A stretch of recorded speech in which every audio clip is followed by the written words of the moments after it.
আল্লাহ পাকের অশেষ রহমত, আমরা একজন মুজাহিদ ব্যক্তিকে আমাদের মঞ্চে পেয়েছি। সবাই বলেন মারহাবা। ছোট্ট একটা তিনার হিকমতের কথা বলতে চাচ্ছিলাম। ইনি একবার আমাদের বাসার পাশে মাহফিলে আসছিলেন, আমি তখন ছোট। এটা হাসিনা সরকারের সময়ের কথা। মাহফিল চলতে চলতে দেখি নেই, কথা বলছেন, আমি তো তখন বুঝি নাই আসলে হিকমতটা কি। কিছুদিন আগে আপনাদের এলাকার সন্তান বজলুর রশিদ মিয়া, নাম শুনছেন নি? বজলুর রশিদ মিয়া বলেন, হুজুর মাহফিলে আসেন, মাহফিল থেকে চলে যান। বজলুর রশিদ মিয়া বলেন, তিনি আসেন বাঘের মতো, যান আবার ফুস করে। কেন?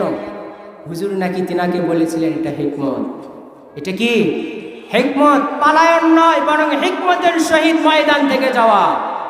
মুহতারাম হাজিরিন, হিকমত যদি অবলম্বন না করা হতো তাহলে কি হক কথা বলা যেত?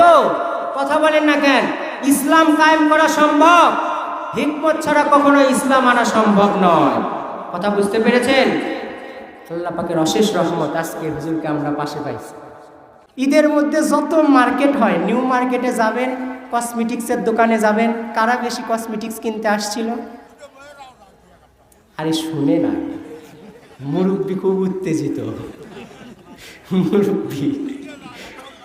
আচ্ছা শুনে না, আমি বলি আগে, আমি শুনেই তো কইতাছি, শুনে বলছি না, না শুনে বলছি।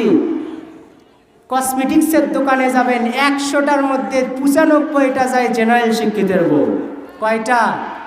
95টা। বিশ্বাস নয়, সারাদিনে একদিন ওই জায়গায় কাজ দিবেন, 95টা যায় জেনারেল শিক্ষিতের বউ, আর 5টা যায় হুজুরের বউ। কেন যায় জানেন? আটা ময়দা কেনার জন্য কোনো হুজুরের বউ কসমেটিক্সের দোকানে যায় না। হুজুরের বউরা কসমেটিক্সের দোকানে যায় ওই জিনিসগুলো দেখতে, আটা ময়দা মাখা আসলে লাভ কি? আমরা তো ন্যাচারালি সুন্দরী, কথা বলেন ঠিক কিনা?